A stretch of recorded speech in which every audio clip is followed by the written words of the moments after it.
So we will start with the chapter number 3, water. So water is a substance which exists in all the three states of matter. ठीक है, water जो है एक ऐसा substance है जो matter की सारी तीनों फिजिकल स्टेट में एग्जिस्ट करता है। मतलब मैटर की तीन फिजिकल स्टेट्स होती हैं, सॉलिड स्टेट, लिक्विड स्टेट और गैसेस स्टेट। तो वाटर एक ऐसा सब्सटेंस है जिसकी जो अकरेंस है वो तीनों स्टेट्स में एग्जिस्ट करती है। अब देखिए, सबसे पहले हम यहाँ इस चैप्टर के अंदर जो सबसे पहला पॉइंट हमें डिस्कस करना है वो डिस्कस करना है अकरेंस, कि वाटर की अकरेंस, वाटर कहाँ कहाँ प्रेजेंट होता है, उसकी क्या अकरेंस है। Either it is present in the free state और कंबाइंड स्टेट। फ्री स्टेट में एग्जिस्ट करता है, कंबाइंड स्टेट में कहाँ एग्जिस्ट करता है, तो उसके अकरेंस के बारे में हमें क्या करना है, डिस्कस करना है। ठीक है, सो सबसे पहला जो पॉइंट आता है वो है अकरेंस। और अकरेंस के अंदर सबसे पहली जो चीज है कि वो फ्री स्टेट में कहाँ एग्जिस्ट करता है और कंबाइंड स्टेट में कहाँ एग्जिस्ट करता है। फ्री स्टेट में कहाँ एग्जिस्ट करता है और कंबाइंड स्टेट में कहाँ एग्जिस्ट करता है। जैसा कि मैंने बताया कि वाटर जो है वो मैटर की तीनों स्टेट में एग्जिस्ट करेगा, सॉलिड, लिक्विड और गैस के फॉर्म में एग्जिस्ट करेगा। ठीक है, तो सॉलिड फॉर्म क्या होगी, वाटर का सॉलिड फॉर्म क्या बोला जाता है अक्षर, क्या बोला जाता है सॉलिड का, सॉरी वाटर का सॉलिड फॉर्म क्या बोला जाता है, आइस। ओके, और कोई फॉर्म सॉलिड में एग्जिस्ट कर सकता है,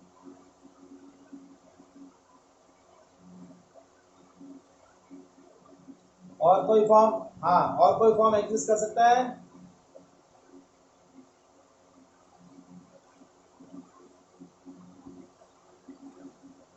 हाँ जी,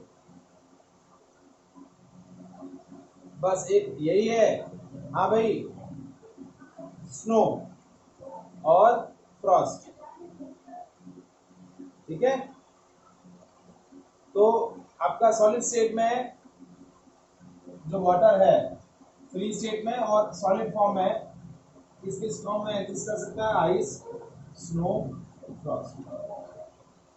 ठीक है, अब लिक्विड स्टेट में वो किस फॉर्म में एग्जिस्ट करेगा, वाटर के फॉर्म में एग्जिस्ट करेगा। मतलब लिक्विड के फॉर्म में अर्थ सरफेस पर किस फॉर्म में एग्जिस्ट करेगा वाटर,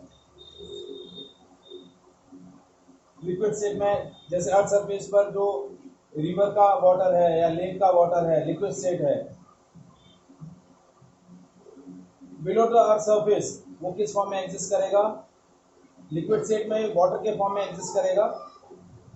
स्टेट लिक्विड स्टेट होगी, लेकिन जैसे जो कुएं का पानी होता है, वेल का पानी जो होता है, ठीक है, वो पानी क्या हो गया आपका लिक्विड स्टेट। मतलब लिक्विड स्टेट में वो किस फॉर्म में एग्जिस्ट करेगा, वाटर के फॉर्म में। और गैसेस स्टेट में वो किस फॉर्म में एग्जिस्ट करेगा। अब वाटर किसी भी तरीके का वाटर हो सकता है, रिवर का वाटर हो, सी वाटर हो, या वेल का वाटर हो, ट्यूबवेल का वाटर हो, किसी भी तरीके का वाटर हो, वो लिक्विड स्टेट बोली जाएगी। फिर आता है गैसेस स्टेट। तो गैसेस स्टेट में ये किस फॉर्म में एग्जिस्ट करता है, वाटर वेपर।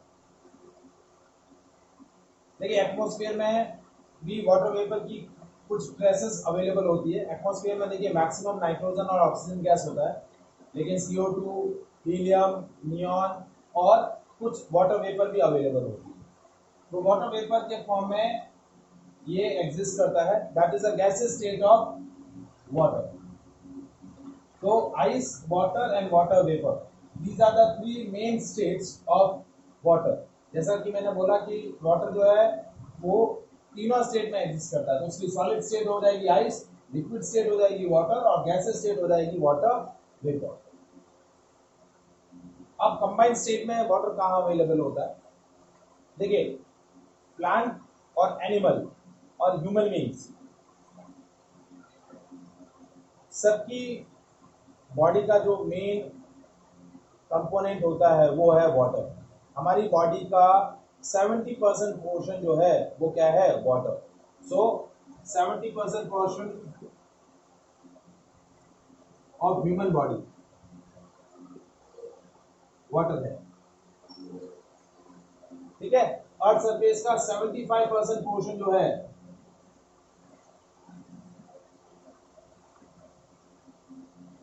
वो क्या कंटेन करता है, वाटर कंटेन करता है। इसमें ड्रिंकिंग वाटर का परसेंटेज बहुत कम है, सी वाटर है जो पीने लायक नहीं है, ठीक है। लेकिन अर्थ सरफेस का 75% पोर्शन जो है पानी से घिरा हुआ है। हमारी ह्यूमन बॉडी का 70% पोर्शन, प्लांट का 70 से 80% पोर्शन जो है वो पानी वाटर कंटेन करता है। तो वाटर जो है लिविंग ऑर्गेनिज्म के लिए सबसे असेंशियल कंपोनेंट है। हम जो food components as a nutrients intake करते हैं उन सब में भी क्या होता है, वाटर कंटेन होता है। क्या होता है, वाटर कंटेन होता है। जैसे जो भी वेजिटेबल्स हम ईट करते हैं, जो भी फ्रूट्स हम ईट करते हैं, जो भी सीरियल्स हम ईट करते हैं, इन सब में अलग अलग परसेंटेज में वाटर कंटेन होता है। फ्रूट और वेजिटेबल्स में सबसे ज़्यादा वाटर कंटेन होता है। हमें बोला जाता है कि ज़्यादा से ज़्यादा जूसेस पीने चाहिए। जब भी आपको जैसे डाइटिंग वगैरह जो लोग करते हैं, इनको अपना वेट रिड्यूस करना होता है, तो उनको क्या बोला जाता है, ज़्यादा से ज़्यादा जूसेस लेने चाहिए। तो जूसेस क्यों लेने चाहिए, क्योंकि उनसे एनर्जी मिलती है, बॉडी का जो वाटर लेवल है वो मेंटेन रहता है, तो उनको वीकनेस नहीं फील होगी, वो बीमार नहीं पड़ेंगे। क्योंकि बॉडी के डिफरेंट मेटाबॉलिज्म एक्टिविटीज़ को परफॉर्म करने के लिए एनर्जी चाहिए ही चाहिए। तो एनर्जी चाहिए, यदि आप खाना पीना छोड़ेंगे तो एनर्जी नहीं मिलेगी। तो उसका सप्लीमेंट क्या है, आपको फ्रूट्स ज़्यादा से ज़्यादा लेने चाहिए। तो फ्रूट्स क्या करते हैं, आपकी न्यूट्रिएंट्स रिक्वायरमेंट को फुलफिल करते हैं, वाटर लेवल को फुलफिल करते हैं, और वीकनेसेस नहीं आती है। तो these are the combined state of water. Is it clear? So that is the occurrence of water. Is there any doubt? Anyone?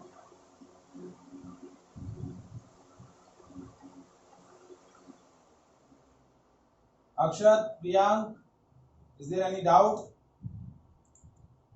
ठीक है। अब देखिए वाटर का मॉलिक्यूलर फॉर्मूला क्या होता है।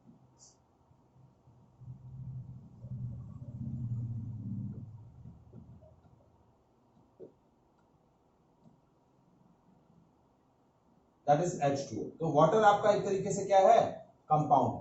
Water is a compound, it is not an element.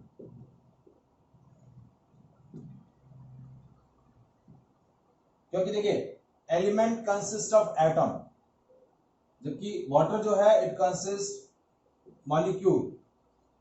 Molecular formula और molecular structure of water is H2O, that is a group of 3 atoms, 2 hydrogen atom and 1 oxygen atom. When combined together it will give a 1 molecule of water which is represented by H2O. तो water क्या है आपका, compound है, it is not an element. Element होता तो उसके basic particles क्या होते, एटम्स होते, जबकि वाटर जो है it consist of group of atom and this group of atom is known as H2O molecule. तो ये मॉलिक्यूल है, ये क्या है, मॉलिक्यूल है, ग्रुप ऑफ एटम। तो आपका मॉलिक्यूलर फॉर्मूला या मॉलिक्यूलर स्ट्रक्चर वाटर का क्या हो गया, H2O, ठीक है। And it is a kind of pure substance. ऐसा सब्सटेंस है, pure substance. Why it is pure substance, compound हमेशा प्योर सब्सटेंस होता है। It consist of same type of particles and these same type of particles are called compound, ठीक है। अब water जो है वो आपका सबसे इंपॉर्टेंट प्रॉपर्टी जो वाटर का होता है, water is a universal solvent. क्या है water, water is a universal solvent. Maximum जो कंपाउंड्स होते हैं इनऑर्गेनिक कंपाउंड्स, वो कंपाउंड्स वाटर में डिसॉल्व होते हैं। सो that's why it is a universal solvent. कैसा सॉल्वेंट है, यूनिवर्सल सॉल्वेंट। एक सेकंड चालू रखिएगा। हाँ,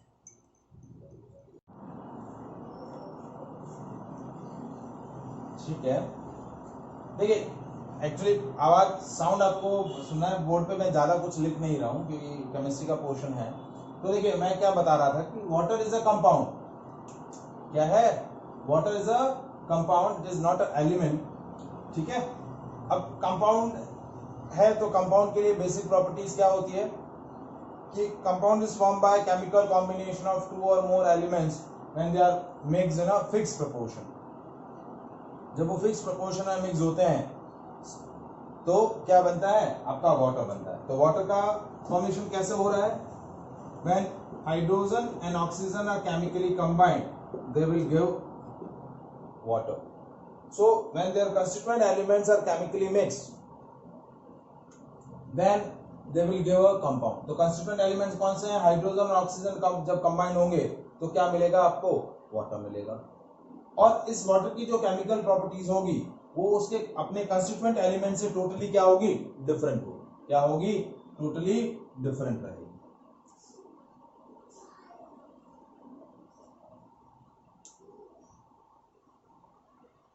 is it clear? And third point कि ये कंपाउंड क्यों है, क्योंकि if we want to separate their constituent elements, यदि मुझे वाटर में से हाइड्रोजन और ऑक्सीजन को एक्सट्रैक्ट करना है, so I have to adopt a chemical method. Physical method से ये सेपरेट नहीं हो सकते। यदि मुझे वाटर में से हाइड्रोजन और ऑक्सीजन को सेपरेट करना है, so I have to perform any chemical method, और that chemical method is electrolysis. Physical method से ये सेपरेट नहीं हो सकते। So that's why water is a compound, it is not an element. ये क्या है, कंपाउंड है, एलिमेंट नहीं है। Is it clear? नेक्स्ट जो मैं पॉइंट बोला था कि ये यूनिवर्सल सॉल्वेंट है। मैक्सिमम जो ऑर्गेनिक कंपाउंड्स, इनऑर्गेनिक कंपाउंड्स होते हैं, मैक्सिमम केमिकल्स जो होते हैं, उनको वाटर क्या करता है, अपने आप में डिसॉल्व कर लेता है। क्या कर लेता है, डिसॉल्व कर लेता है। तो वन बाय वन मैं वाटर की कुछ प्रॉपर्टीज डिस्कस कर रहा हूं, ठीक है। तो कुछ प्रॉपर्टीज फिजिकल हैं, कुछ प्रॉपर्टीज केमिकल हैं। सो प्रॉपर्टीज ऑफ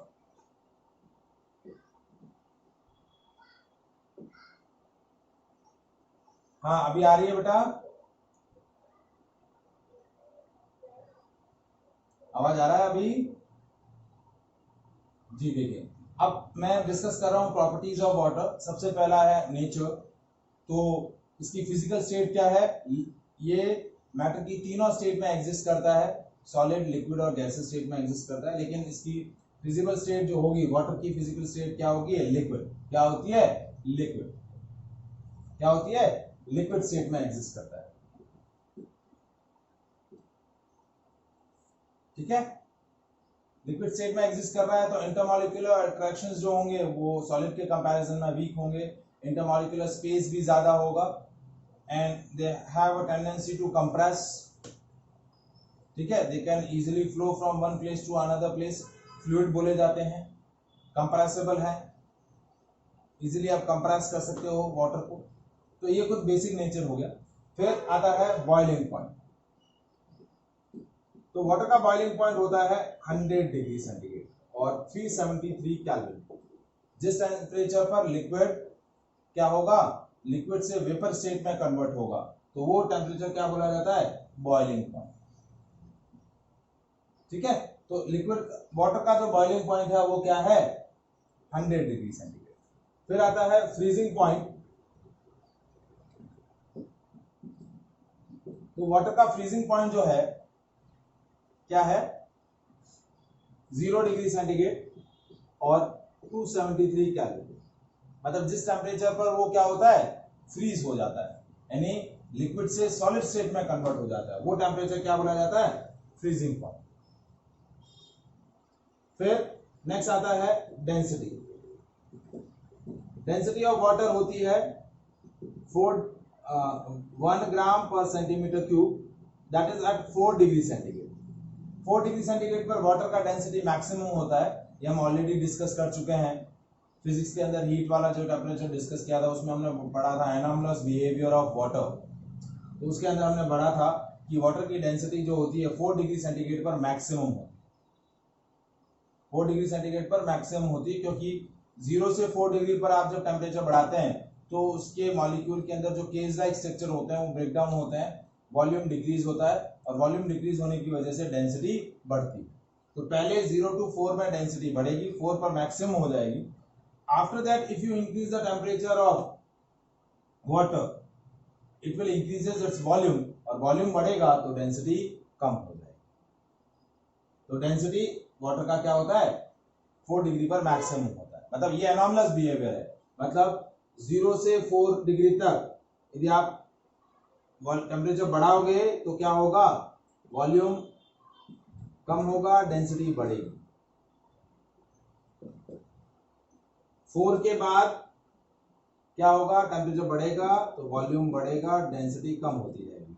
लेकिन यदि 0 से इस तरफ है, 0 से नेगेटिव टेम्परेचर की तरफ जा रहे हैं तो क्या होगा, 0 से नेगेटिव टेम्परेचर की तरफ जा रहे हैं, टेम्परेचर डिक्रीज कर रहे हैं, तो क्या होगा, आपका वॉल्यूम बढ़ेगा अगेन और डेंसिटी कम होगी। मतलब आप क्या आ रहे हैं, 4 डिग्री पर आपका डेंसिटी मैक्सिमम है, तो 0 से 4 जा रहे हैं तो आपका वॉल्यूम कम होगा, डेंसिटी बढ़ेगी। लेकिन 4 से 0 जा रहे हैं, 4 से 0 जा रहे हैं या उससे कम जा रहे हैं तो वाटर क्या होगा, एक्सपांड होगा और डेंसिटी कम हो जाएगी। So that is called anomalous behaviour of water. इसी को हम क्या बोलते हैं, एनॉमलस बिहेवियर ऑफ वाटर। फिर नेक्स्ट एक पॉइंट आता है latent heat of fusion and latent heat of vaporisation.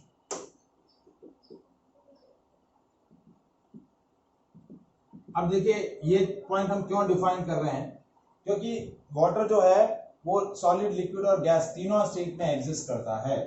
तो लेटेंट हीट ऑफ फ्यूजन क्या होती है, the amount of heat energy required to convert the 1 kg of solid into its liquid at its melting point. तो वो energy क्या होती है, latent heat of fusion. तो वाटर जो है सॉलिड स्टेट में किस फॉर्म में एग्जिस्ट करता है, आइस। तो आइस के लिए लेटेंट हीट ऑफ फ्यूजन कितना होगा, ठीक है, 80 कैलोरी पर ग्राम। क्या होती है, 80 कैलोरी पर ग्राम, ठीक है, या फिर इसको हम बोलते हैं 540 जूल पर केजी। तो that is a latent heat of fusion for ice.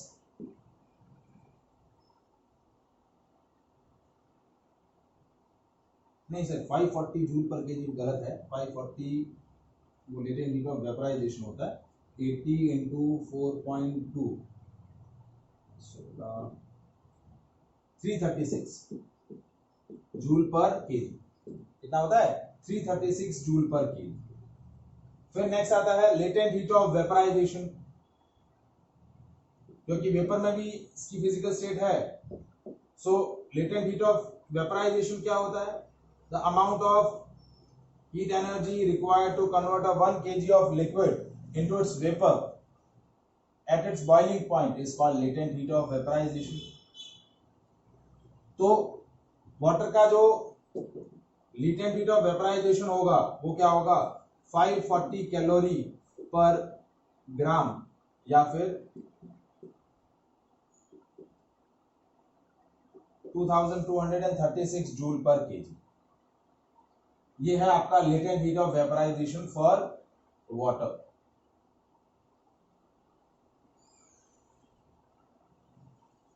Next आपका जो प्रॉपर्टी है वो है it is a universal solvent.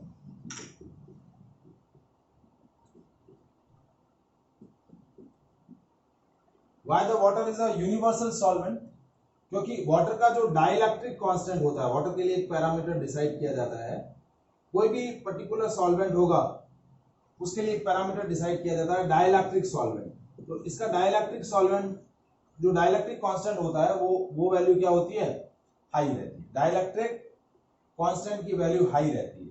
अब डाइलेक्ट्रिक कांस्टेंट क्या होता है, देखिए जितने भी आयनिक कंपाउंड्स होते हैं वो सारे वाटर में डिसॉल्व होते हैं। वाटर में डिसॉल्व क्यों होते हैं, क्योंकि जैसे ही वाटर में डिसॉल्व करते हैं तो वाटर क्या करता है, उनके आयंस के बीच में जो फोर्स ऑफ अट्रैक्शन होता है, देखिए आयनिक कंपाउंड्स हैं तो उनके कंस्टिट्यूएंट पार्टिकल्स क्या होंगे, आयंस, कैटायन और एनायंस, और कैटायन और anions are joined together by electrostatic force of attraction. तो उनके फोर्स ऑफ अट्रैक्शन जितने स्ट्रॉन्गर होंगे उनको ब्रेक डाउन करना इतना ही टफ होगा। तो लेकिन जैसे ही हम आयनिक कंपाउंड को वाटर में डिसॉल्व करेंगे तो वाटर क्या करेगा, उन आयनिक कंपाउंड्स के आयंस के बीच में जो फोर्स ऑफ अट्रैक्शंस है उनको वीकर करेगा और वो सारे पार्टिकल्स और सारे आयंस ब्रेक डाउन होके वाटर मॉलिक्यूल्स के सराउंडिंग क्या हो जाएंगे, कलेक्ट हो जाएंगे। सो यही पावर क्या बोली जाती है, डाइलेक्ट्रिक स्ट्रेंथ। वाटर की यही पावर क्या बोली जाती है, डाइलेक्ट्रिक स्ट्रेंथ, जिसको हम उसकी न्यूमेरिकल वैल्यू को किससे कैरेक्टराइज करते हैं, डाइलेक्ट्रिक कांस्टेंट। जैसे एक वाटर मॉलिक्यूल है, ये वाटर मॉलिक्यूल है, तो वाटर मॉलिक्यूल क्या करेगा, अपने सराउंडिंग आयंस को इस तरीके से कलेक्ट कर लेगा। कैटायन और एनायन, जैसे एक कैटायन है एक एनायन है, तो इनके बीच में जो फोर्स ऑफ अट्रैक्शन है उसको वीकन करेगा और पर्टिकुलर आयन को अपनी तरफ क्या कर देगा, अट्रैक्ट कर लेगा। तो ये फोर्स जो उनके बीच में एग्जिस्ट कर रहा है मॉलिक्यूल के बीच में, वो ब्रेक डाउन हो जाएगा और वो मॉलिक्यूल का एक आयन वाटर मॉलिक्यूल से अटैच हो जाएगा। सो that's why water is a universal solvent. क्या बोला जाता है, यूनिवर्सल सॉल्वेंट। जितने भी आयनिक कंपाउंड्स होते हैं, as they dissolve in a water they will be dissociated into their respective ions. Is it clear? आया समझ में? सारी प्रॉपर्टीज, हाँ जी, हाँ बोलो।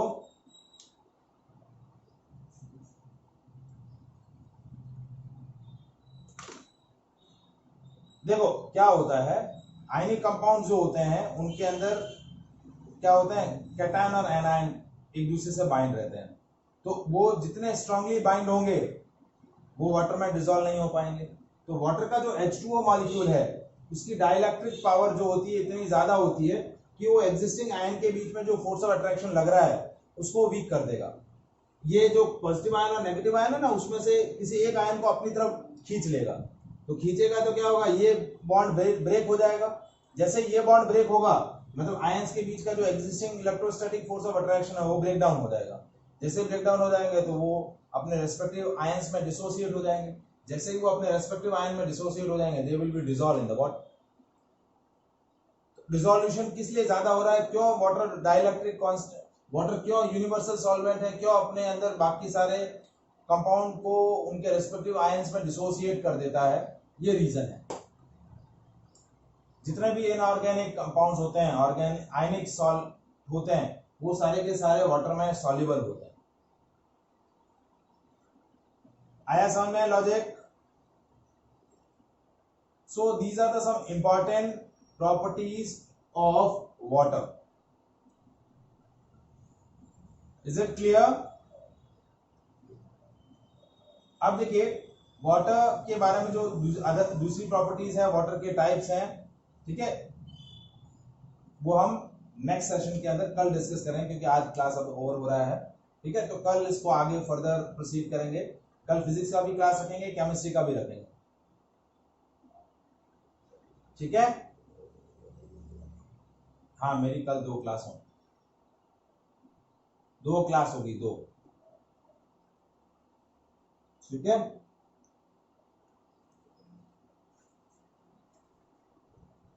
क्या कह रहा है?